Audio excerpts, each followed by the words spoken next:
Bonjour, cette deuxième émission du podcast Radio Barjo, le retour je dirais, est consacrée cette fois-ci aux Journées de la santé mentale qui ont eu lieu en octobre 2023 à Strasbourg. Il y a eu pas mal de choses, mais entre autres, il y a eu la marche de la santé mentale et la nuit de la santé mentale. Pendant ces deux événements, les adhérents du groupe Aube ont interviewé dans la première partie des gens dans la rue et pour la nuit de la santé mentale, et bien des gens qui participaient aux ateliers. Nous avons travaillé en accord avec le CLSM Strasbourg et nous avons construit donc ce podcast autour de ces enregistrements et ces interviews. Et puis des adhérents du groupe Aube, je pense à Salia, je pense à Eric et puis le permanent Maxime. Et puis Stéphane était là aussi. Nous avons travaillé et ensemble pour essayer de vous présenter cette marche et cette soirée. Je vous propose maintenant de les écouter.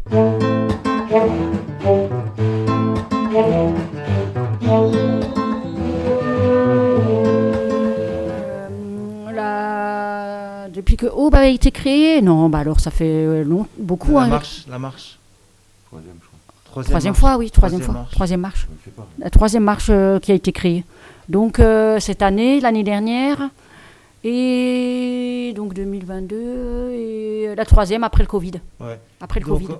On avait fait une marche, je me rappelle, où il y avait le docteur Fels et il y a Madame Barzéguian qui avait pris la parole à l'époque. C'était il y a 2 ans.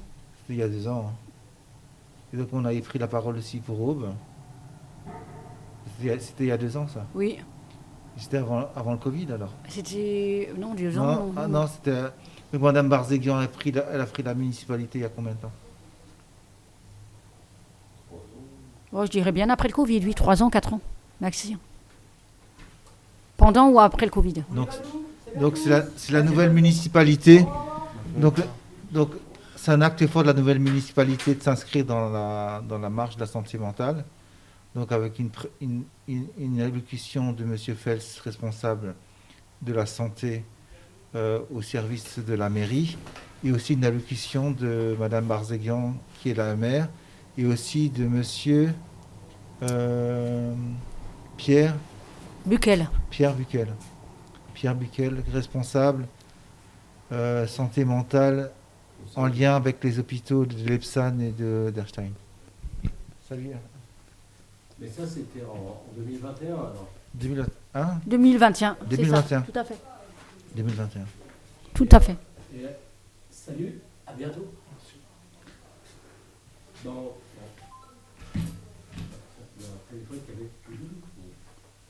Donc Hubert était là. Alors. Hubert n'était plus là. Non. Hubert est parti en 1900. Donc M. Hubert Ugel est à la base de l'association qui a été créée en 1997 dans l'hôpital de jour du centre-ville de la clinique psychiatrique des US. Et il se voulait un club de patients. Et c'était une idée qui venait de Grande-Bretagne et qui avait été relayée par le docteur Zarifian, qui est décédé depuis, qui avait 6000 livres dans sa bibliothèque à l'époque, que j'ai lu. Donc il avait écrit Les paradis plein la tête et Les jardiniers de la folie. Et donc ça avait commencé là-dessus. Puis au début, la première présidente, ou le premier président, c'était Raymond Heidman, puis après Florence Papola, la première présidente. Elle disait qu'elle considérait un peu Aube comme un peu son bébé. Donc elle en prenait vraiment soin. Mais après, elle avait aussi des enfants et elle voulait retravailler. Donc elle avait eu des accidents de voiture. Elle habitait à la campagne, donc c'était un peu compliqué de continuer la présidence. Donc elle a lâché la présidence et c'était Jean-Marc Lenoble qui a relayé. Qui a pris la présidence. Voilà. Qui est aussi décédé depuis. Et donc il a fait un axe très politique. Donc il a été présent au conseil de la FNAPSI à Paris dans l'organigramme, dans le bureau. Et le problème, c'est qu'il était tellement politique qu'il allait essayer de faire des menées un petit peu de renversement de Madame Finkelstein, parce qu'il a trouvé un peu âgée et un peu désuète. Et donc il s'était un peu allié, mais il a été mis en minorité. Et après, il a un peu mal vécu son retour à Aube. Et il a commencé un peu à déprimer et à laisser la place, quoi. Et la marche de la santé mentale, lors de la nuit de la santé mentale, ils ont présenté un film qui parlait justement, qui avait commencé il y a une dizaine d'années, je crois, à propos de comment ça s'appelle, la Mad Pride, je sais plus, Mad Pride ou quelque chose comme ça. La Gay Pride, tu veux dire? Non, la Mad Pride, la Mad c'est-à-dire Pride. la fierté des fous, quoi. La visibilité, la visibilité la visibilité des fous. C'est à Paris. Oui, avec le monsieur là qui... Il y a eu quelque chose à Paris, puis apparemment aussi au Canada. Oui, c'est ça. Et vous vous rappelez de ça? Oui, il avait commencé au Canada, puis ça avait été repris à Paris. Et donc ça avait fait une grande marche dans les rues de Paris, avec très coloré, avec beaucoup de costumes. Et donc les gens étaient fiers de poser avec leurs différences et de revendiquer leurs différences avec leur famille, avec leurs amis et les soignants qui accompagnaient aussi. Voilà. Super. Je propose qu'on écoute maintenant justement les bandes qu'on a fait, les bandes qu'on a faites lors de cette journée de cette marche de la santé mentale 2023. Santé mentale, nous allons partir ensemble, vous pourrez suivre la banderole qui sera à l'avant et nous allons du coup nous rejoindre ensuite au niveau du jardin du Aérus et du coup nous aurons là-bas des tables et de quoi manger, boire et discuter tous ensemble. Donc je suis très heureuse de vous saluer. Je suis Pia Ims, la présidente de l'Eurométropole de Strasbourg, maire de Holzheim également, et donc très heureuse d'être là, de vous voir nombreux pour la marche pour la santé mentale. À mes côtés, Alex, que je salue bien sûr, c'est le président du conseil local de santé mentale, très engagé en tant qu'élu à l'Eurométropole. Tout le monde le sait. Je voudrais saluer le groupe Entraide Mutuelle Aube, le club Loisirs, l'UNAFAM, les hôpitaux psychiatriques et toutes les associations qui sont présentes. Merci pour votre présence, pour marquer cette cause et vous dire que c'est aussi suite au Covid que nous savons qu'il y a eu des effets néfastes, durables sur la santé mentale des uns et des autres, et particulièrement chez les jeunes. C'est pourquoi l'Eurométropole a mis en place dans son contrat local de santé la volonté de créer une maison de la santé mentale qui doit permettre d'accompagner les personnes dans leur vie, au-delà des parcours de soins, de trouver des liens, des regards, de l'écoute. La santé mentale effraie, provoque rejet et discrimination. Cette méfiance, entretenue par les médias et les personnes mal informées, produit stigmatisation et isolement, avec le mythe du handicapé dangereux si éloigné de la réalité. Or, cette réalité est à chercher ailleurs. Nous ne sommes pas responsables de nos difficultés et portons un discours clair, bien différent des cris et borborigmes qu'on nous attribue. Sensible et sensé, responsable, créatif, malgré les embûches, voilà ce qui nous définit mieux. La rémission, voire la guérison, grâce à l'aide d'équipes médicales, aux moyens pourtant régulièrement reniés, et grâce à notre implication, demeure possible. J'en profite pour remercier M. Feltz et la mise en place du sport sur ordonnance. En effet, on doit prendre éminemment en compte le rôle de l'activité physique dans le bien-être psychique. La personne en situation de handicap rencontre de nombreux obstacles. Vie professionnelle, vie sociale, vie affective sont toutes impactées. Vie professionnelle d'abord, domaine dans lequel il n'existe aucune place pour la faiblesse et le manque de productivité. Vie sociale ensuite, et vie affective, sujette au rejet de la part de proches, voire de conjoints ou conjointes, démunis face aux difficultés et aux bouleversements qu'implique l'apparition de la maladie. Car celle-ci n'est pas l'apanage d'une classe d'âge. À tout âge, chacun peut en faire l'expérience, quelle que soit la nature d'une pathologie qui se dévoilera dans la jeunesse ou beaucoup plus tard. On parlera également de l'inclusion, si importante pour la construction d'une trajectoire de vie, et du grand travail sous-estimé et mal rémunéré des AVS et AESH, trop souvent oubliés.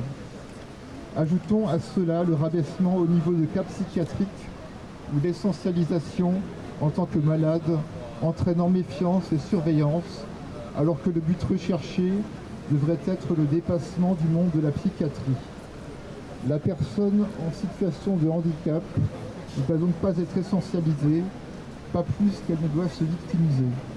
Acteurs de notre rétablissement et non simples consommateurs de soutien psychiatrique, nous ne sommes pas des citoyens de seconde catégorie, mais des personnes responsables, créatives, comme en témoigne par exemple l'implication des entendeurs de voix ou la création de gemmes autogérées, ouverts sur le monde, où se pratique bienveillance, solidarité et non-jugement, malgré un équilibre financier fragile.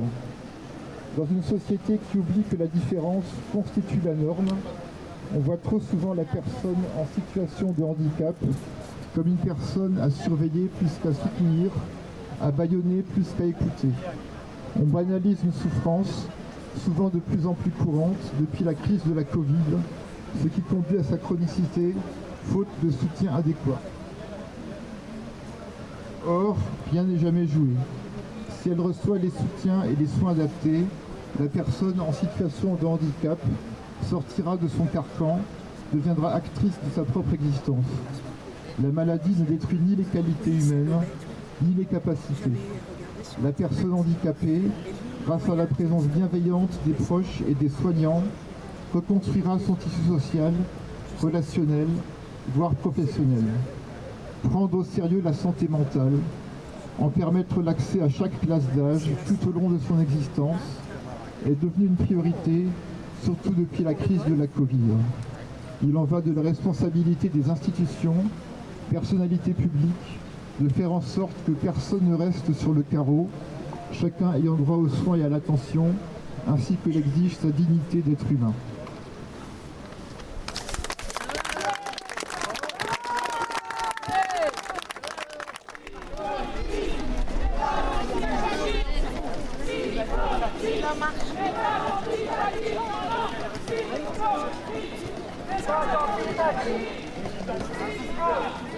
Donc vous voyez là, il y a une manifestation. Vous avez une idée de quoi il est question ? Alors j'ai vu que c'était Aube, qui est un lieu que je connais, et j'ai vu que c'était les usagers de la santé mentale. Et du coup assez vite j'ai pensé c'est par rapport à tout ce qui est forme d'enfermement liée à la psychiatrie. Les personnes qui ont des problématiques de santé mentale, ça peut être plein de gens et plein de formes différentes. Et dans l'idée de peut-être d'en finir avec une certaine stigmatisation. Oui. Bonjour. Bonjour. Qu'est-ce qui vous fait venir aujourd'hui ici ? Alors moi je viens pour mon tonton justement qui a une maladie schizophrénique. Du coup voilà, je suis là pour le soutenir et donner de la force à tout le monde. D'accord, c'est très gentil. Et qu'est-ce que vous pensez qui peut être amélioré pour la santé mentale ? Je pense tout ce qui est au niveau de tout le monde, parce qu'il y a beaucoup de peur par rapport à ces maladies. Et alors qu'au contraire, justement, pour moi, c'est l'une des personnes les plus sympas qui pense beaucoup aux autres. Et ça me fait de la peine de voir les gens qui justement ont peur et qui n'osent pas trop s'approcher ou parler avec des personnes comme ça, que ce soit au niveau travail ou social. Donc j'espère qu'il y aura une amélioration là-dessus et que que tout le monde sera heureux à la fin. D'accord. En fait, ce rassemblement autour de la santé mentale, puisque on est d'accord que la santé mentale, ça concerne, c'est l'affaire de tous. Et que là, c'est pour témoigner un petit peu, pour montrer qu'on est là, qu'on est motivé et on aimerait sensibiliser les gens. Et qu'est-ce qui pourrait s'améliorer d'après vous ? Déjà une meilleure connaissance de ce que c'est que la santé mentale, qu'on est peut-être sans le savoir aussi fragile et que l'amélioration, c'est effectivement jouer aussi sur la déstigmatisation. Ouais, c'est la marche de la santé mentale. Oui. Et j'ai des problèmes, alors je viens. Oui. Si j'aurais pas de problème, je serais pas là. Moi, je prends un traitement et je sais pourquoi je le prends. Oui. Voilà. C'est ça qui m'intéresse. J'aime bien, quand je suis rentré dans ce monde de la psychiatrie, j'ai vu tellement de choses que... voilà quoi. Mais ça va, ça se passe bien. Qu'est-ce qui vous amène aujourd'hui dans cette marche ? Montrer qu'il faut démocratiser la psychiatrie en fait. C'est pas que des gens méchants et déséquilibrés qui consultent, c'est des gens qui sont lambda, qui ont un problème et qu'il faut que ce soit réglé quoi. La maladie n'est pas une fatalité. Et qu'est-ce que vous pensez qui pourrait être amélioré aujourd'hui, des idées pour améliorer la prise en charge des soins? Je pense un peu plus d'humanité et qu'on nous traite, on n'est pas que fous. Nous, notre réalité, elle est comme ça, il ne faut pas la changer, quoi.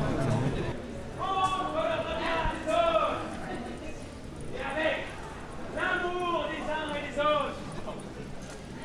Ah oui, nous allons vaincre la maladie. Allez. Ah oui. Allez. Avec la santé mentale.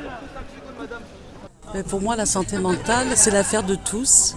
On peut tous un jour, de près ou de loin, être concernés par une maladie mentale, suite à un accident de vie ou autre chose. C'est l'affaire de tous. Il faut que tout le monde se sente concerné et qu'il y ait du soutien.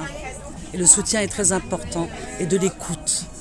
Parce qu'on manque d'écoute aujourd'hui. Aujourd'hui, on est tous sur nos téléphones, dans notre individualisme, et il faut s'intéresser à ce que vit l'autre et le soutenir si on peut. Et si on n'a pas cette capacité de le soutenir, d'aller vers des professionnels qui pourront l'aider. Alors il faut déjà en parler très jeune, dans les écoles, ça commence par les écoles, il faut continuer à faire des manifestations, il faut en parler, des informations dans les médias, dans les écoles, dans les entreprises, il faut en parler. C'est parler, communiquer pour changer les mentalités. Moi, je suis en soins au centre de Lingolsheim, CMP, et c'est eux qui m'ont proposé de participer à cette marche. D'accord. Voilà. Et... Simplement, je ne savais pas que ça existait. Ah, moi non plus, c'est la première fois. Et selon vous, qu'est-ce qui... Vous êtes tous ensemble, tout le groupe ? D'accord. De Lingolsheim. Et selon vous, qu'est-ce qui pourrait être amélioré aujourd'hui pour prendre soin de notre santé mentale ? Déjà, on n'en parle plus, je pense. Oui. À cacher ça, c'est une maladie comme une autre, il ne faut pas avoir honte.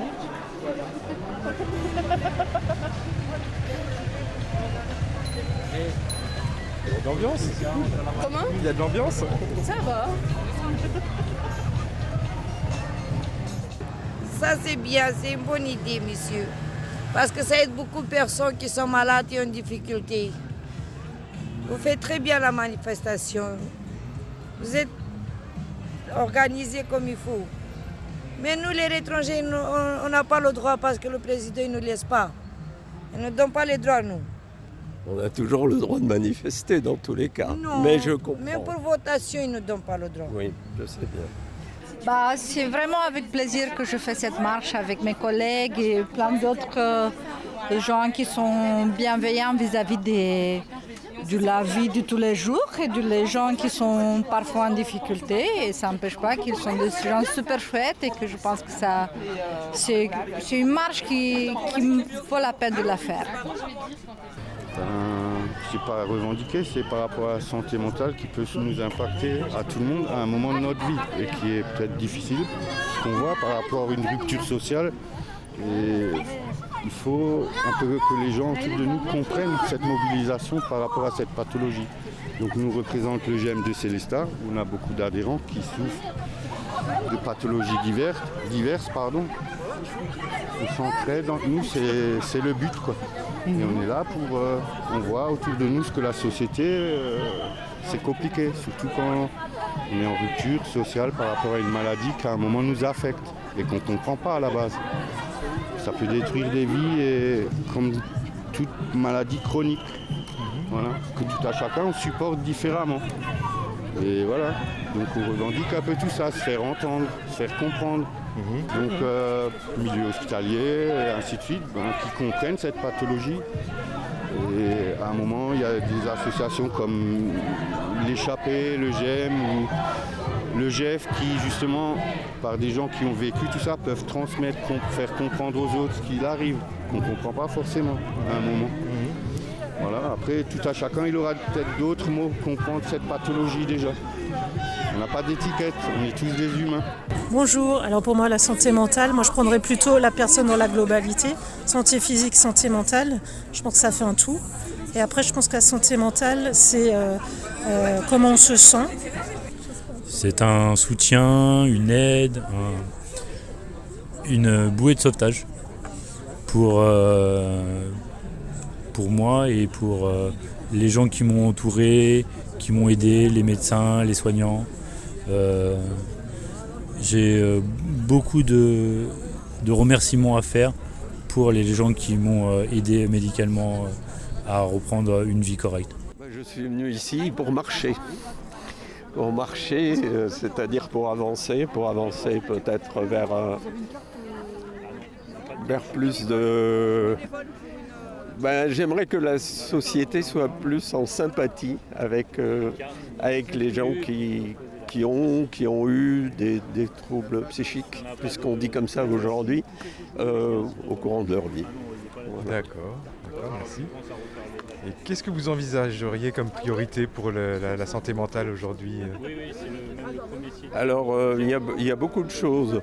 Je pense que déjà le système de soins mériterait quand même d'être amélioré par des moyens, mais aussi par la formation, voilà, il y a un gros travail à ce niveau-là. Il y a surtout, il y aurait peut-être plus de... Dans la prévention, il y aurait peut-être encore plus de travail. Or, je pense par exemple dans le cadre du travail. Je pense qu'il y a beaucoup de lieux comme ça, mais je pense que souvent les lieux là où les gens travaillent, il y a peu de compréhension dans ce fonctionnement très individualiste des usines ou même des services publics où chacun doit être performant.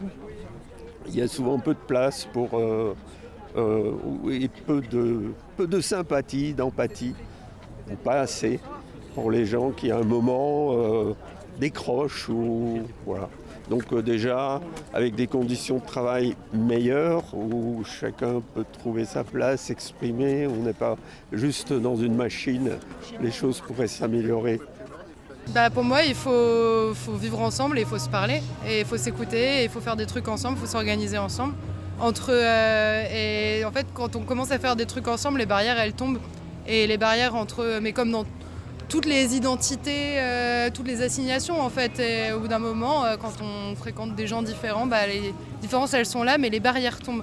Et si on s'organise, si on travaille ensemble entre personnes disons neuroatypiques et personnes neurotypiques, on va se rendre compte que finalement celui qui est fou, c'est pas celui qui est fou, c'est pas celui qu'on croit quoi. Ouais. Je dirais comme ça. Battez-vous, la vie est trop belle pour la laisser tomber. Chaque jour est une bénédiction.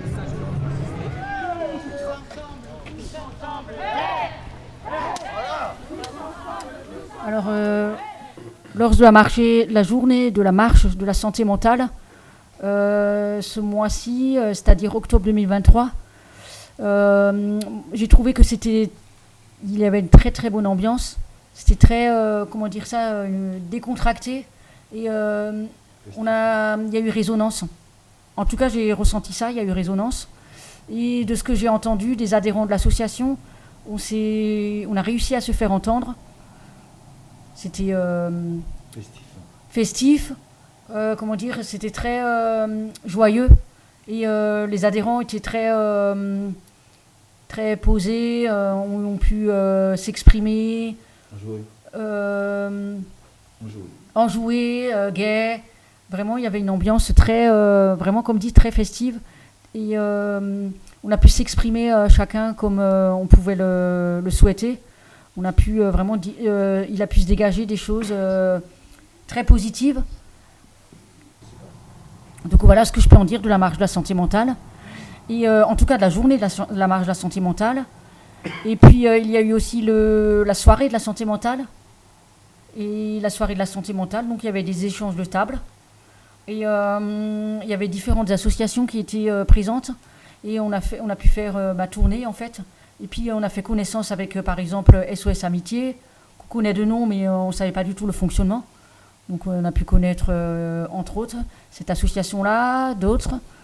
On a pu entrer en contact directement en fait avec l'une ou l'autre personne politique et d'autres personnes qui sont dans le médical. Et il y a eu le délégué interministériel de la santé. Et voilà, ça s'est très très bien passé. En fait, c'était une très belle soirée de la santé mentale. Voilà ce que je peux en dire en tout cas. Est-ce qu'on a écouté donc il y avait le délégué de la santé, interministériel de la santé, et donc on a pu revendiquer nos doléances et lui dire que voilà, on en avait un peu marre d'être un peu pris pour les dindons de la farce en ce qui concerne notre intégration dans le milieu professionnel. Et qu'il fallait vraiment des mesures un peu d'urgence pour pérenniser un petit peu les velléités, en tout cas de professionnalisation des différents acteurs de la santé mentale. Que ce soit dans les CAT, que ce soit dans les entreprises adaptées, ou que ce soit dans le milieu ordinaire, je pense qu'il y a un effort à faire, en tout cas, pour aider, en tout cas, à sécuriser un petit peu les parcours professionnels. Eh bien, ce que je propose, c'est qu'on écoute ça, puisqu'on a interviewé aussi des gens. Il y avait Vincent, il y avait Bernard, il y avait toi, Salia, oui. Il y avait pas mal de gens qui ont interviewé. Et je propose qu'on écoute ces interviews. Je suis venue à la nuit de la santé mentale parce que mon travail m'a informé que ça se passait ce soir. Et du coup, dans le cadre de mon travail, je suis éducatrice spécialisée. Alors, c'est dans le cadre du travail. Je suis éducatrice de la protection judiciaire de la jeunesse. Donc, je m'occupe des mineurs sous mandat judiciaire et jeunes majeurs. Et donc, dans le cadre pour se former, s'informer, puisqu'on est concerné par ces problématiques de santé mentale chez les jeunes. On est étudiante en 3e année de licence de psychologie et on trouvait que ça serait intéressant de participer à ce genre d'événement. Alors je suis là au titre de mes fonctions de conseiller délégué à la santé à la ville de Schiltigheim. On s'intéresse beaucoup à la santé mentale. Donc je ne connaissais pas l'association étudiants relais, je la découvre pendant l'atelier. Parce que justement je travaille dans le domaine de la santé mentale et que c'est toujours intéressant de pouvoir venir échanger avec des gens, avec des patients, avec des partenaires. Vous êtes assistante. Exactement, voilà. Mais comme on accompagne pas mal d'étudiants, c'est toujours intéressant de connaître les dispositifs qui existent pour pouvoir les orienter. Vous avez participé à quel atelier ? Alors, au Bon Entendeur. Donc, franchement, je suis très heureuse. J'ai découvert des choses, une équipe déjà de bénévoles qui sont à la fois patients et aidants, du moins qui portent les choses d'eux-mêmes, et ça revient à l'histoire de être acteur, de sortir de l'isolement, de créer du lien, et tout en continuant leur suivi thérapeutique. Et je trouve qu'ils donnent beaucoup de leur personne et ils sont très innovants. L'application, je pense que ça va faire un buzz au niveau national une fois que ça va fonctionner. J'y crois fortement. Franchement, ils sont très créateurs, et je trouve que c'est bien que ce soit les aidants aussi qui gardent le contrôle aussi de leur expertise. Et en plus, ils se forment. J'ai appris la PSSM, premier secours en santé mentale. Moi, je trouve ça formidable. J'apprends plein de choses. Oui, tout à l'heure, on était à l'atelier SOS où ils nous expliquaient le principe de son association. D'accord. Et comment ils intervenaient. Et comment vous avez trouvé ça ? C'est intéressant parce que c'est des choses qu'on ne savait pas forcément en fait. D'accord. Comme ? En fait, ils proposent de l'écoute sans forcément avoir un bagage, on va dire, un peu professionnel, sans être formé, entre parenthèses, dans la psychologie par exemple, mais ils proposent quand même un accompagnement aux personnes qui en ont besoin. Du coup, c'est intéressant. Je pensais plutôt qu'on devait avoir quand même ce côté un peu plus cadré, carré, pour intervenir. Mais, ouais. Et vous, qu'est-ce que vous en avez pensé ? un peu pareil. Je trouve ça intéressant de voir que des personnes peuvent aider d'autres personnes sans vraiment avoir une expérience professionnelle, sans être psychologue, être là juste pour écouter des personnes qui sont dans le besoin et pouvoir conseiller. Est-ce que je peux vous poser une dernière question? Oui, allez-y. Qu'est-ce qui vous a incité à suivre des études de psychologie? C'est la question dure. Moi, j'avais une affinité envers le secteur de la santé, mais du coup, je ne savais pas forcément quoi faire. Et après, en fait, j'ai choisi par déduction, parce que j'avais pas forcément un choix précis dans ma tête quand je sortais du lycée. Mais là, ça me plaît vraiment. Du coup, je suis ravie de faire ça. Et vous? C'est un bon choix. Moi, la psychologie, c'est un domaine qui m'a toujours intéressée. C'est un peu différent de la médecine. Du coup, j'étais intéressée. Je voulais en apprendre plus sur les troubles psychiques, comment ça se déroule dans la tête, des choses comme ça. SOS Amitié, je connaissais déjà l'association, mais très instructif, très intéressant. Et ça nous permet aussi de mieux comprendre comment les bénévoles exercent au quotidien envers les personnes qui les appellent, pour les écouter avec bienveillance. Surtout la bienveillance qui est nécessaire pour écouter ces gens qui sont souvent en souffrance ou qui sont par la solitude ou qui ont besoin de parler. D'accord. Mais on peut remarquer aussi que derrière, ce qui est intéressant, c'est qu'il n'y a pas de suivi forcément, et on pourrait penser qu'il y avait un suivi, qu'il y a des gens qui rappellent, mais si les gens rappellent chaque fois, ils ont une personne différente, tout simplement. Mais très, très instructif, très intéressant. D'accord. Et on remarque qu'il y a de plus en plus de gens aussi qui appellent SOS Amitié, ça veut dire qu'il y a un vrai problème de société. Votre ressenti alors, par rapport à ce qui vient d'être exposé? Vous avez mis start? Oui. Ah pardon. Depuis 30 secondes. Ah, on peut redémarrer? Non. Bon. Allez.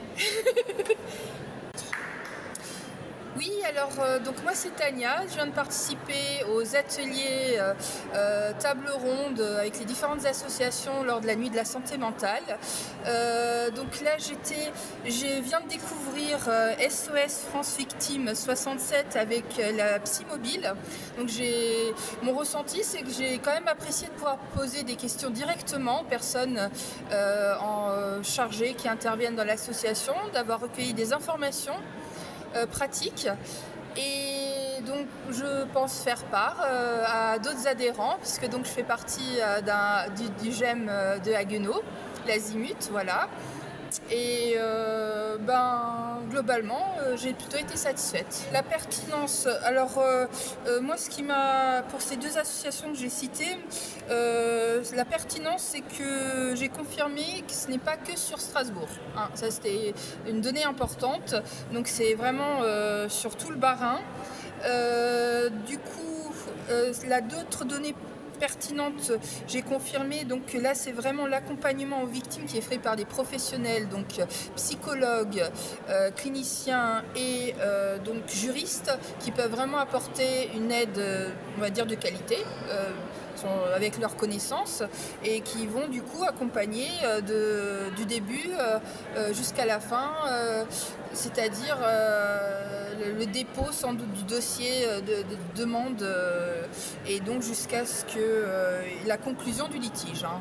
Après, je ne sais pas si je m'exprime correctement avec tous les termes, mais voilà, donc ça c'était quelque chose d'important. Comme malheureusement il y a beaucoup d'associations qui pour l'instant sont cantonné sur Strasbourg, dû peut-être, comme ils expliquaient, au manque de subventions pour se rendre. Donc là, je trouve que c'est quand même important, on sait vers qui se tourner. Donc surtout pour les femmes victimes donc de violences. Et donc je suis même étonnée que la Psy Mobile se déplacer directement à domicile ou ailleurs pour rencontrer les personnes, surtout celles qui souffrent d'isolement. Donc ça, je pense que c'est quelque chose de très important. Voilà. Merci beaucoup. De rien. Donc bonjour, comment vous avez connu l'existence de la nuit de la santé mentale? Moi je suis étudiante en psycho et du coup on a reçu un mail qui nous informait des événements et je me suis dit pourquoi pas. Et voilà. Pareil du coup. Ah oui, vous êtes venus en copine quoi. Voilà, c'est ça. Okay. Mais vous êtes en quelle année? Alors moi je suis en L3 et moi en L2. D'accord. Et vous avez suivi quels ateliers? Alors on a fait au bon entendeur. Et là, c'est Jeff. On ne sait pas encore ce que c'est. Vous savez pas encore ce que c'est? On vient découvrir. France Victime, c'était super intéressant. On ne savait pas qu'il y avait un dispositif pour personnes âgées aussi. On l'entend plus souvent pour les femmes victimes de violences. Et aussi, on a appris que c'était beaucoup axé sur le juridique. Et moi, je pensais que c'était très psychologique. D'accord. Et vous? La même chose. Merci beaucoup. Merci à vous. Donc là, les ateliers qui étaient présentés, les conférences qui nous ont été projetées apportent un nouveau regard et peut-être de nouveaux champs d'action qu'on pourrait aussi réaliser à la ville de Schiltigheim. Les intervenants étaient très pédagogiques, les ateliers aussi. Là, j'ai pris beaucoup de flyers, et donc il y a beaucoup de choses à creuser sur la santé mentale. Donc j'espère que, je suis sûr même que ça va servir à beaucoup de gens. Merci. Alors c'était une soirée très enrichissante sur le plan psychiatrique. On a pu voir l'interaction avec des films notamment et l'explication sur les films, la société actuelle qui nous montre vraiment l'impact que la réaction des gens peut avoir sur ces personnes-là. Et donc ça c'est bien parce qu'on a pu aborder ce thème et du coup ça a permis même aux patients qui étaient présents dans la salle de comprendre le point de vue de spécialistes et d'interagir après et de mieux se comporter face à des situations qu'ils peuvent rencontrer. Vous êtes étudiant, si j'ai bien compris. Dans quel domaine? Étudiant infirmier. D'accord. En début de formation? Non, en fin de formation. Est-ce que ça aura changé un peu votre vision de... On peut dire que oui quand même, parce que ça apporte des connaissances nouvelles sur l'aspect des films que nous on peut voir d'un œil, on va dire, externe, et que là on a pu voir une analyse professionnelle. Écoutez, l'échange des ateliers avec les différentes associations, et je me rends compte que la paire aidance prend de plus en plus sa place, et pour moi c'est tout à fait encourageant, et voilà. Oui, je peux rajouter, c'est toujours l'occasion d'avoir de belles rencontres avec des personnes qu'on ne rencontrerait pas dans d'autres occasions. Et ce mélange de public, que ce soit des proches, des soignants, des personnes concernées dont on ne sait pas spécialement qui sont concernées, je trouve ça toujours passionnant et réjouissant. Mine de rien, la santé mentale, elle est un peu présente partout et on est avec un public qui est précaire, donc chez qui c'est d'autant plus présent, je pense. Et dans notre boulot, c'est important aussi un peu de lever un peu l'omerta sur tout ça et d'en parler, mais c'est vrai que parfois on ne se sent pas trop outillé. Et là, c'est intéressant parce qu'il parlait justement du fait que n'importe qui peut avoir les outils pour parler de ces choses-là. Enfin, c'est de très belles rencontres, vraiment du partage. Et c'est des moments qui sont très très importants pour notre région. Et en fait, par exemple, nous, on a pu essayer d'emmener la compréhension de la paire aidance que vous faites aussi au niveau des GEM. Et par le biais, en tout cas moi personnellement, par le GP3, qui essaie de valoriser cette paire aidance de demain avec tous les acteurs qui sont liés à la paire aidance. Donc le GP3, vous pouvez me dire ce que c'est? Ouais, c'est un groupement de pères aidants en fait qui viennent d'un peu partout, entre autres les GEM. On a le président de GEM qui est Bruno de Célestat. On a des personnes qui s'intègrent. Et notre but c'est de valoriser et d'essayer de mettre en valeur la paire aidance dans notre région de façon complètement constructive avec les institutions. Donc on a plein de projets ensemble et en fait aujourd'hui on est encore bénévole, mais il y a plein de personnes qui sont des pères aidants de toutes les institutions, entre Jeff, etc. Donc avec des personnes diplômées, sans diplôme, moi-même qui suis président d'AXAPA. Et on essaye vraiment de monter vers le haut la paire aidance avec les institutions, surtout pour les pères aidances d'aujourd'hui, mais surtout pour les pères aidances de demain. C'est Radio Bon, alors, je vais commencer. Donc, vous avez entendu les enregistrements qui ont été réalisés par Vincent, Bernard et moi-même, des interviews de personnes qui étaient présentes lors de la nuit de la santé mentale le 19 octobre 2023 dernier. Et donc, j'aurais aimé avoir vos avis sur le sujet. Qu'est-ce que vous en avez pensé de ces enregistrements? Eric? Moi je pense que ce qu'il en ressort un petit peu, c'est vraiment l'implication un peu de tous les acteurs de la santé mentale. Ça veut dire Ça veut dire que c'est les soignants, c'est les usagers, les proches et aussi les acteurs politiques qui voient que vraiment la situation est vraiment intenable et qu'il faut nommer les choses par leur nom, quoi. Je crois que le terme de handicap est très, très peu utilisé.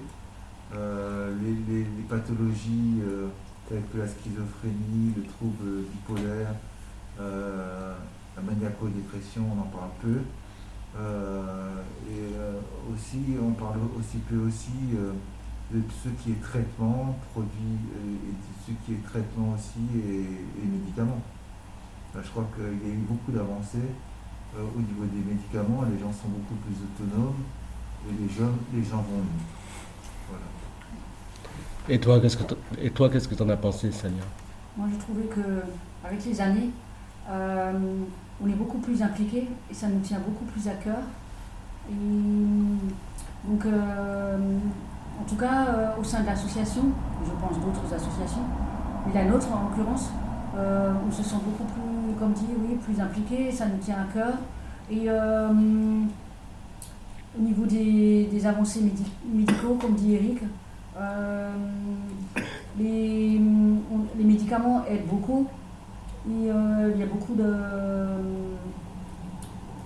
Il y a aussi une volonté des gens de s'en sortir.